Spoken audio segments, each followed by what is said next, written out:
The average man in America has less than one true friend. And the Surgeon General told us in 2023 that we are facing a loneliness epidemic. We want to change that. This is the 7 Daily Choices Friendship Project podcast, and we're here to help you create, build, and sustain deep and dependable friendship. Let's be friends.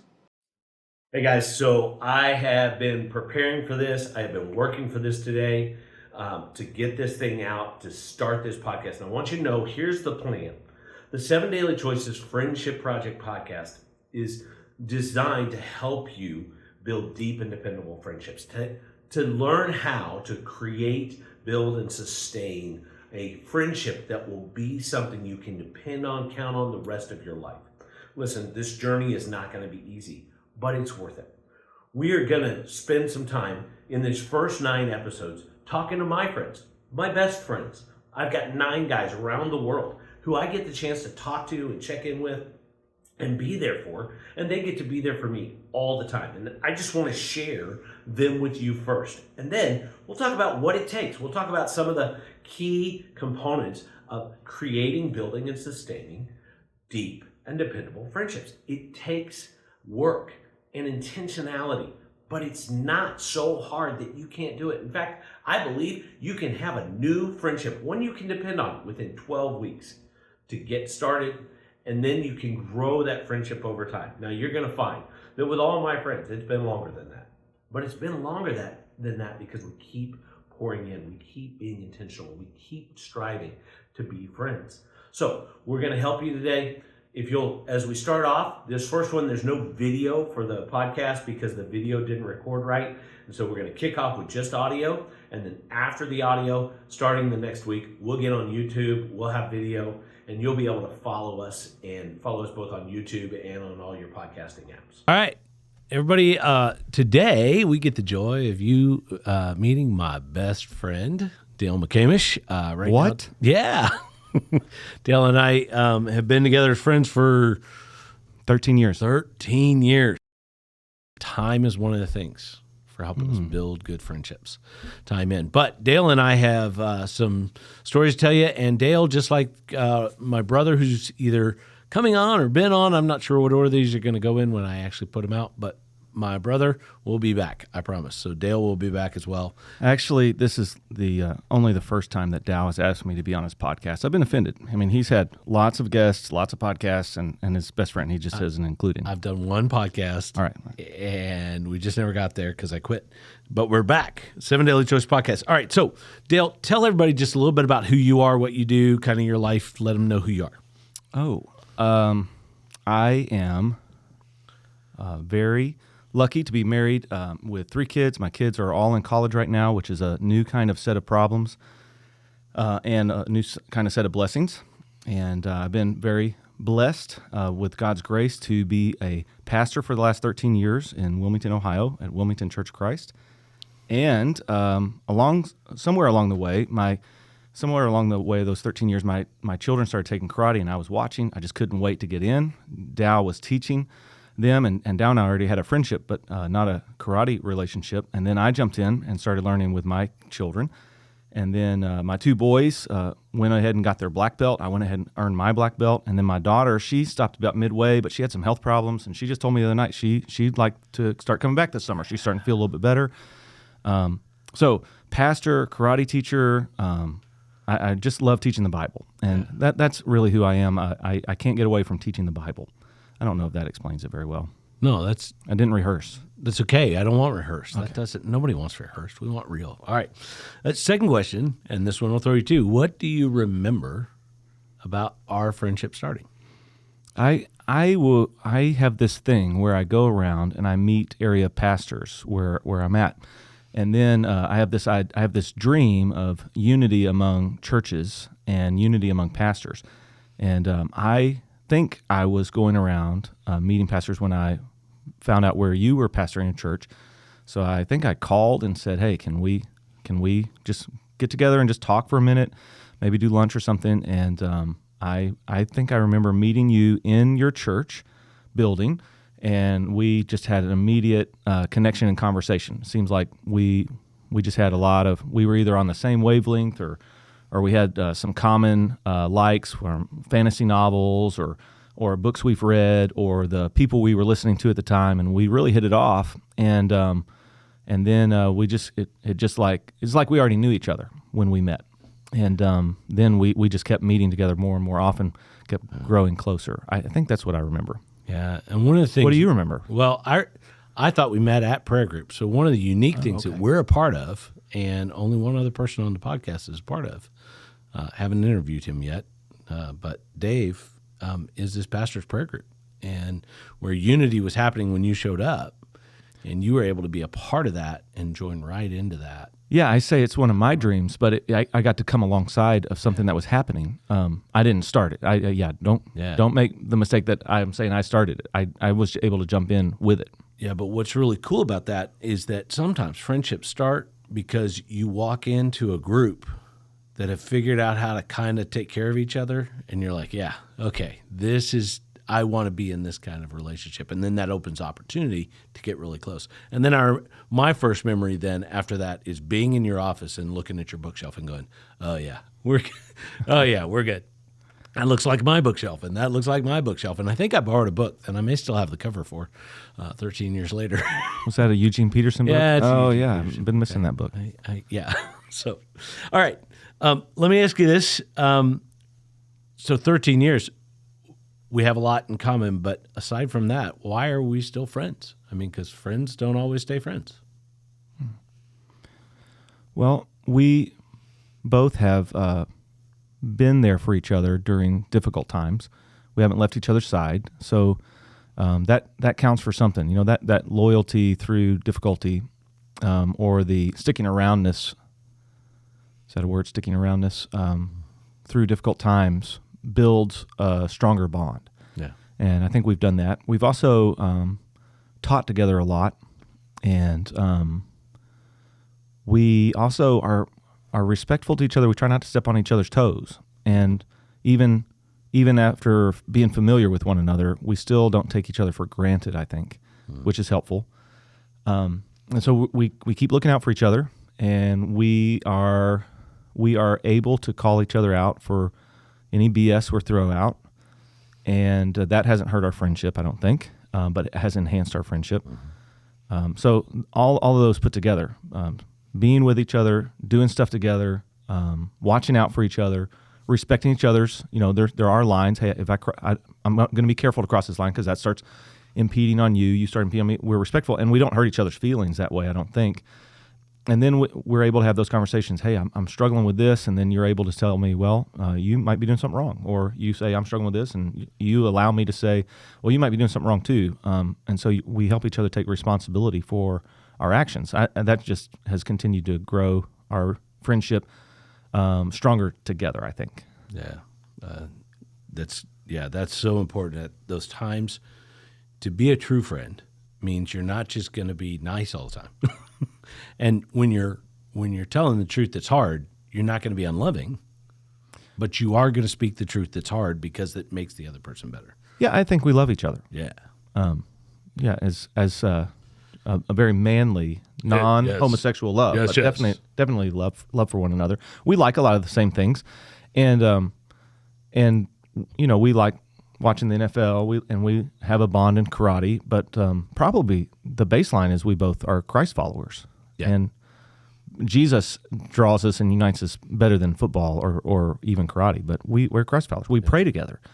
Praying together hasn't hurt our friendship at all. No. But only strengthened. We've cried together. You know, you're in prayer weeping for me. I'm in prayer weeping for you. That just makes us stronger. Yeah. Yeah. When you look for friends, now you are different from the other guys I've interviewed so far. They're pretty open, and you take longer sometimes to open up. I'm going to meet that response. I'm going to meet that statement with just silence. What do you think? What do you think it is that you're looking for that will allow you to say, okay, I can go a little deeper? How does that look for you? Oh, I think my problem is too much pride. Like, I don't want people to know that I have struggles. I don't like surface stuff, that doesn't matter. Any, I can say, oh yeah, my back's hurting today. Oh yeah, I'm struggling with this. But like for real, it's, oh, somebody's going to know that I'm not perfect. Somebody's going to know that I don't have it all together. Somebody's going to know that everything's not okay. I think I don't want anybody to know that. So please don't tell anybody. Okay. That, we will keep you. that part quiet Yeah. as I announce this to the world. I'm not perfect. I have my own struggles. I have my own pains. I have my own hang-ups and habits that are, you have to get through, like Celebrate Recovery says, everybody's got hurts, habits, and hang-ups you got to work through. Well, I've got hurts, habits, and hang-ups I got to work through, but I don't want anybody to know that I have hurts, habits, and hang-ups. Right. And of course, the truth is they do know. And the fact that you had just admitted to pride says you've already got one. so yeah, no, but you do. But then when you open up to people, it's an interesting dynamic. I don't need to spend a whole lot of time breaking you down. I want to talk about our friendship, but there's this interesting dynamic for you where your heart opens up before your life opens up, because your heart for other people, I love that it can break your heart to see somebody restored to Christ, and it can break your heart to see someone run from Christ to the point that you'll cry publicly, which, dude, no. My wife calls me a sissy all the time. It's so embarrassing. My spiritual gifting is in the faith realm. I just trust God, just irrational faith. I just trust that God's going to come through. Not everybody has been gifted with that spiritual gift of faith. Right. Like people that trust God, I'm on that spectrum of like, God's going to work it out. I just don't doubt that part. And then teaching is a spiritual gifting. And then the encouragement part. I like to encourage people. I like people being built up. And so that's what gives me energy. So I spend time there. It drains me of energy spending time like doing other stuff. Right. So if I'm opening up, I'm not encouraging somebody. I'm not teaching somebody, and I'm not trusting God for the. I don't know. Right. That is. But your heart breaks for him. Yeah. You're so open about loving or caring, at least deeply, for people. That part you're open with, and I love that about you, because you do put that out there. So even though you have a high second wall or first wall, I don't know how you talk about it. Oh, okay, yeah. So low first wall, high second wall would mean everybody. I'm friends with everybody. That's a low first wall. Right. Like we can get to know each other, just surface stuff, Right. but. People will encounter me and say, "Oh, that's a friendly guy," and I will make them feel like we're friends. But they're still not going to know anything about me because that's the high second wall. Like that. Oh, they know that what my favorite basketball team is. Well, that's not intimate. Yeah. They know what my favorite football team. That's not intimate. They know what my favorite food is. That's still not intimate. That's like real surface level. And I remember hearing a missionary talk about that when he was in Russia. He was in Russia for a year. And he just thought he wasn't making any headway, and he wasn't growing closer to anybody. And everybody was friendly, but nothing. And then, like right when he was at his breaking point, one of the families in the church invited him in, and they had dinner. And it was like the first time he was seeing their real life. And he was like, "What just happened?" And the guy said, "Well, here in Russia, we have real low first wall and a real high second wall. You're not going to be family until we see that you're for real." And I thought, "Oh man, that's my church." And then I was getting ready to yell at our church, like, where everybody's friendly, everybody has a real low first wall, but you all are so big. And then God was like, "Hello, that's you. Following the leader." Yeah, that's you, Dale." And then I was like, "Oh no!" And then I tucked that away and didn't mess with it anymore. Except that's not true, because I would say in my time, because when we met, I was leading a church. I left that church and was leading another church. And you've been leading here, but then when I found myself outside of full-time ministry, and going, okay, where do I go to church? I haven't moved. Where do you go to church in the same town with the same people? And told my wife, well, my best friend leads a church across the parking lot. Let's just go there and see what God does. And my kids are hooked, so they're never leaving, or they've got us here. And where else am I going to go? I mean, there's not like there's this open door somewhere where I'm going, oh, that's the church. Let's go over there, and that's the church I want to be at.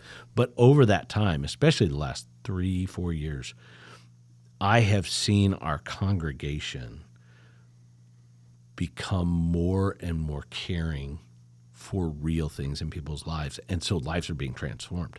I mean, almost weekly. It's not weekly, but almost weekly. Someone's giving their life to the Lord because someone in our church is leading them. Well, once again, they're just following the leader. The leader has said, I'm going to open up I may not let you in, but I'm going to come out and I'm going to give my heart to you. I may not let you into the depths of what I have, but I am going to come out to you and give my compassion. I am going to give you a part of myself that's different.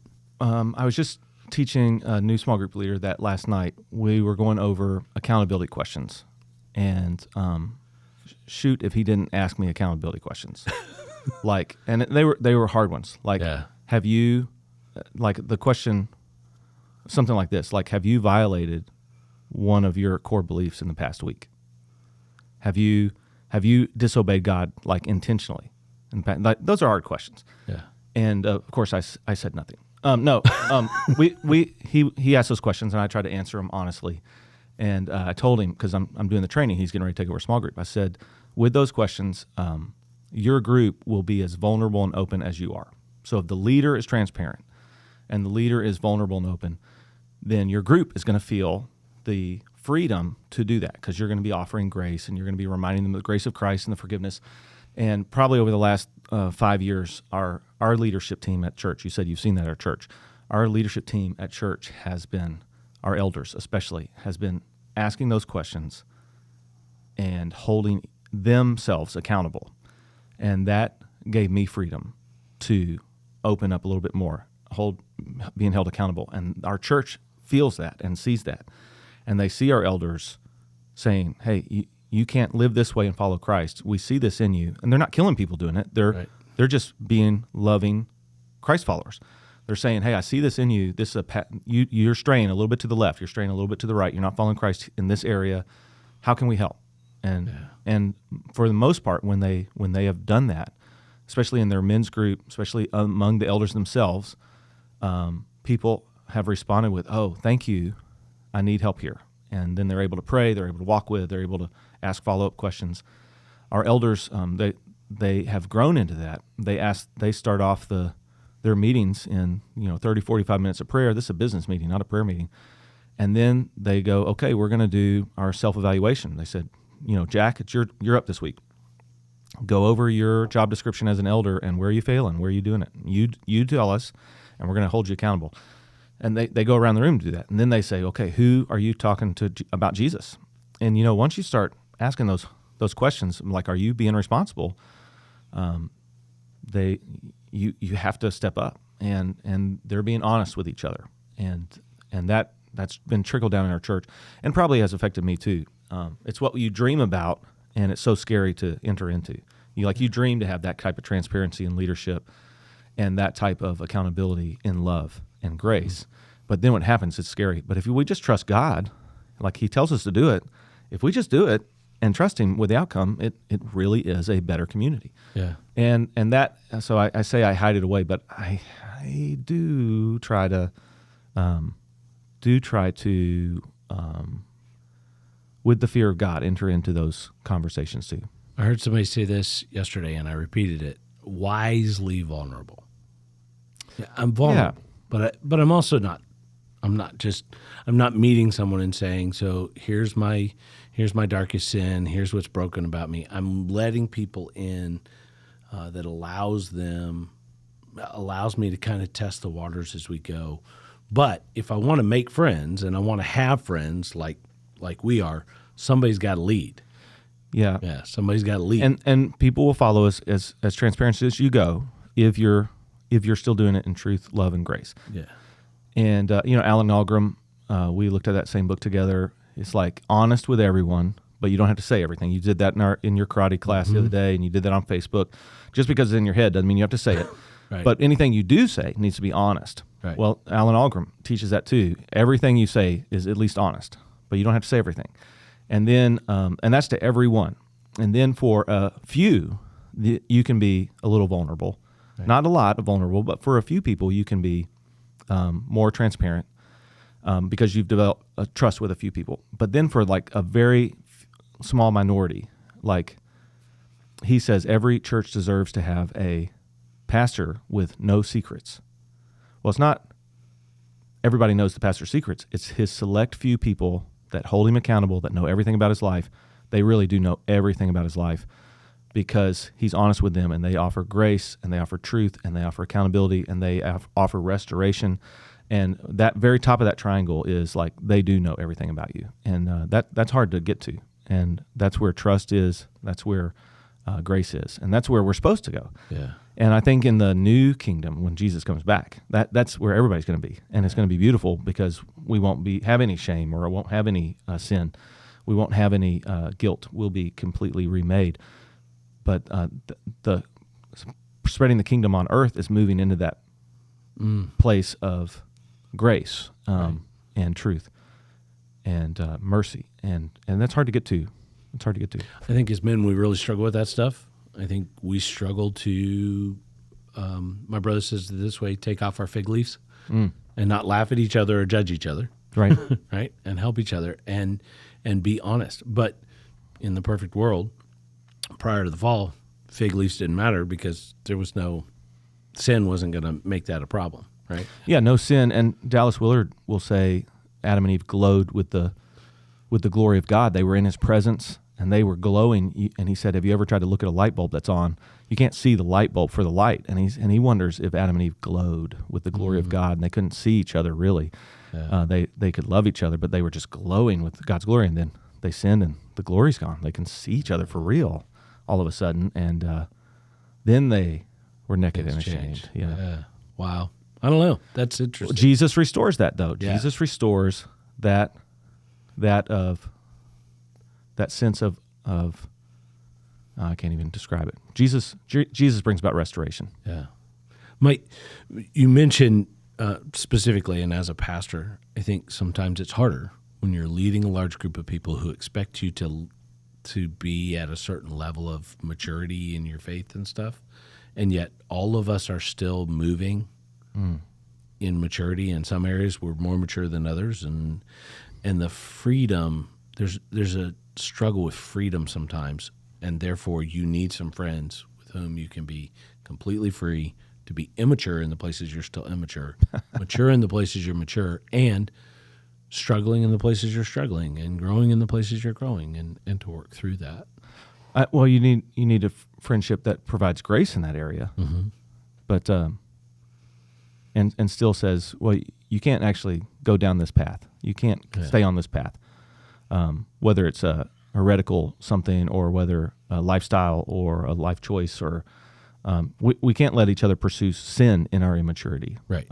And hopefully our friendship is close enough we would notice if we're taking too many steps down that path. Yeah, that's too much. That's too much. That's not helping you. Yeah. And I think this is one of the things for men in particular, as we lead out here in America, and the average man in America has less than one true friend. Yeah. Which just terrifies me because I break the curve, right? I got 9 guys I count on. Anytime I need somebody, I can drop a line to any of 9 guys. Well, I have a funny story about that, but last week, this is a prime example. I get a call from the Christian bookstore, Sharon. She says, hey, do you have a minute? There's a kid in here. Well, everybody's a kid to her. Everybody's a kid to us. And, well, he's really a kid. He's 26 years old. And she says, there's a kid in here who just seems lonely and needs somebody to talk to. And I said, yeah, I've got time. I went over and talked with him, and he's saying he's from out of town. He works for his brother. His brother is on vacation. That's his only real connection. He has no real friends. He has nobody. He has nobody. Yeah. And I said, well, you need some friends, and maybe I can help with that. So I brought him into the karate class, introduced him to Adam, introduced him CJ, introduced him to you. I said, you got to come back to church.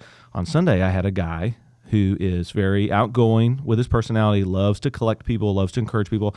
I said, Joe, can you meet this guy at the door?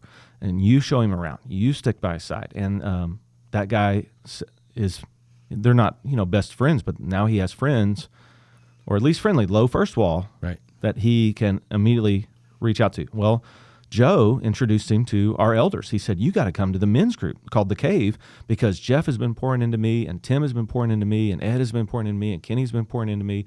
And he just went down. And Kevin's been pouring. He introduced him to all these men that are pouring into young men their life to raise up other Christians. And so now this guy has connections, and the connections hopefully will lead to friendships. Yeah. But he didn't even have connections before. Yeah. You said the guys in America have average one or less, right? Yeah, so less it's than an one on that's an average. epidemic. That's unhealthy. Yeah. So how are we combating it? Yeah. Well, Robert mentioned, like what you said. Robert said, groups, you can force the opportunity to create friendships. Doesn't mean you're going to, it's an opportunity. At some point, you as a man, you as an individual have to make a choice to say, I'm going to walk in. I'm going to open up. And for guys, a lot of times it's like, let's work on this together. We're side by side, shoulder to shoulder, working on something where the friendship grows. So, like if we're working on a motorcycle together, we're side by side. We're not really looking at each other. We're not stepping in each other's space, but the conversation starts happening. Or if we're teaching karate together, well, our friendship has grown when we teach together. And a lot of times I think guys need that shoulder to shoulder work on something to build that connection that leads to friendship, rather than sitting directly across from each other, looking intimately in each other's eyes. That's not a guy. That's right here is just, it's uncomfortable. But what's good about what our elders are doing and what Joe is going to do in his new small group and what we're trying to do as a church is like we're getting the permission to ask that next follow-up question. Like, well, if you're here's what I see I think you're doing. Tell me if I got this right. And well, if you keep down this path, how do you think that's going to go for you? That seems like that's not wise. So why are you doing this? How can I help? And that there you're going to have an intimate friendship happen. Yeah, and the other thing is it's that third space, right? You there's people at work, you're at home. You need a space where there are other men connecting. And you go be a part of where other men are connecting, you at least have the opportunity. And like you said, it's hard sometimes to look eye to eye. That's why I started the fires.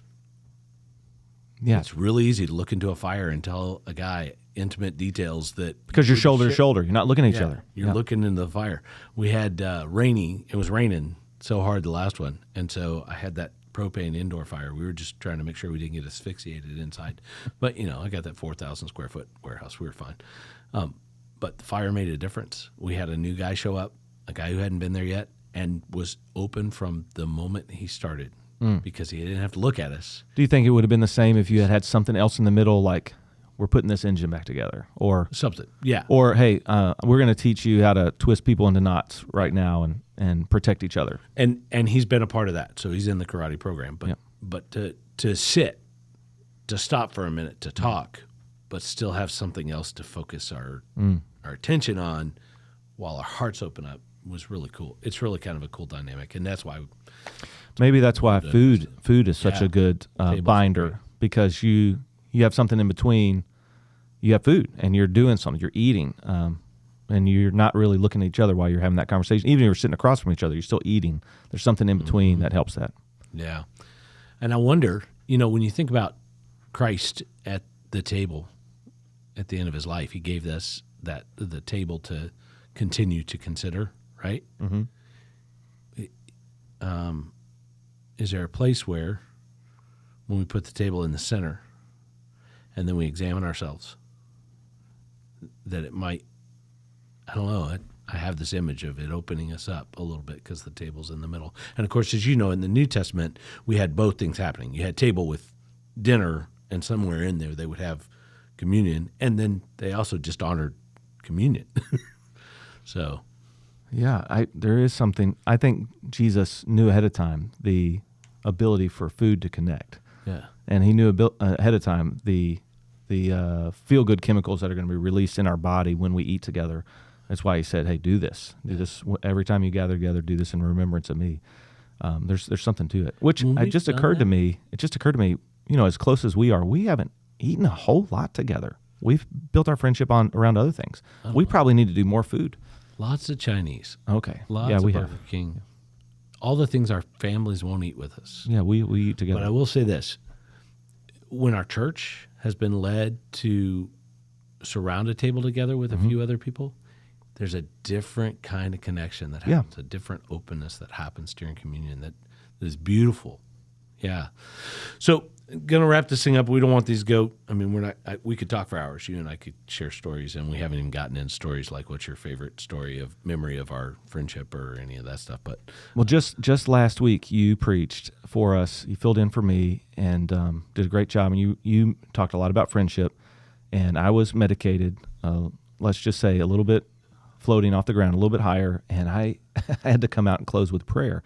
And you had been talking about you had friends, and I knew it was funny, but I didn't say it as a joke. I said, God, I'm so thankful Dow has a friend. And I should have said, I'm so thankful Dow has a friend, laughed because I was making a joke. Yeah. But it came across as like, what in the world did he just say? Because I said it so seriously, so solemnly. Dow has a friend. I didn't even hear it. Oh, my I was family on did. They stage. were They laughing. They were like, Sure. Dale, what are you doing? I was like, I was high. And I bet money, Josh laughed harder than anybody else. Well, he couldn't tell I was making a joke, and I should have said it like, he has a friend. That's funny. Well, as we close out, is there something you would like to encourage? One way you could encourage men about the need and the way that friendship can affect their lives positively that you'd like to leave them with before we? Yeah, you might have to break the podcast and come back. Think about that. That's all right. I can always cut stuff out. What was the question again? What's one thing you'd like to leave men with around friendship of why it's important, maybe how to do it, maybe a first step they could take?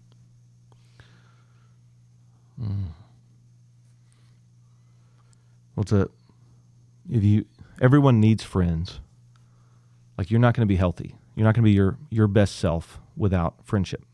And you're not going to be the man you want to be. You're not going to be the husband you want to be. You're not going to be the father you want to be. You're not going to be the Jesus follower you want to be without friendship.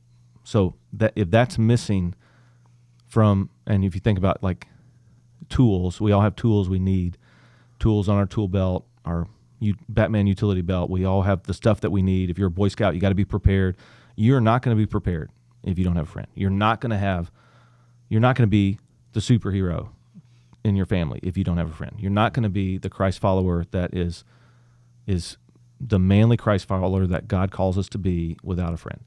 And so to get that friend, that's the hardest thing in the world, but it's not as hard if you get involved in an activity that you and somebody else are going to enjoy. So like if you play basketball, then you're going to play basketball, but then the next step is say, hey, let's go get a burger together, and you eat together, and you just find out more about that person. You're going to make a connection.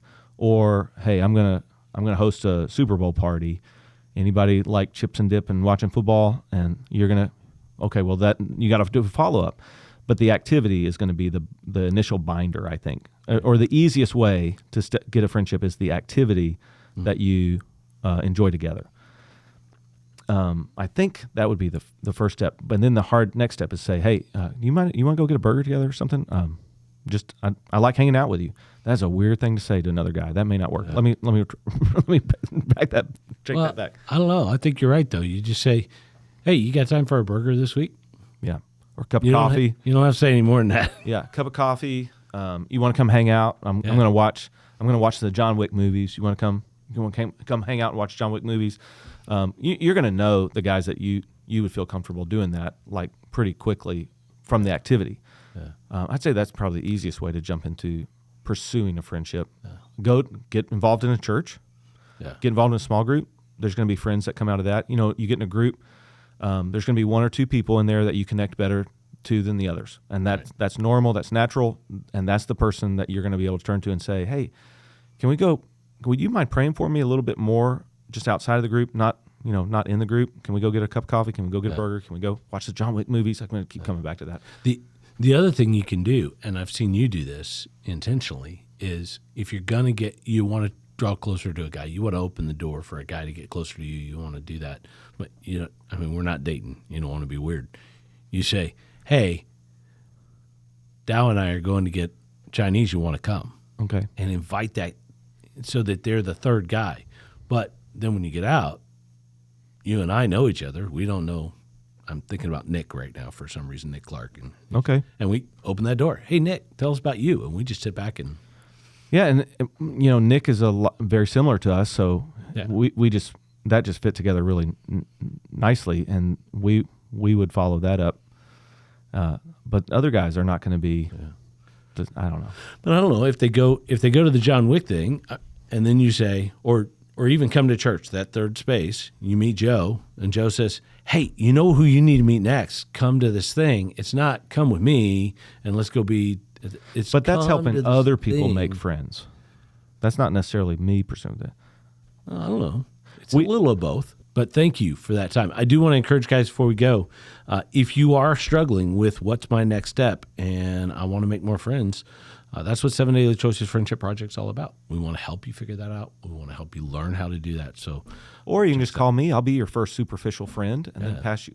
We won't get any more intimate, but I'll pass you on to somebody else where you can find out more stuff about you and yourself and the other person. Dale's happy to invite you into some other third space with somebody else. All right. Listen to me. Friendship isn't easy, but it's worth it. It's worth it. So take the risk, reach out, and be a friend today. The life you save might be your own.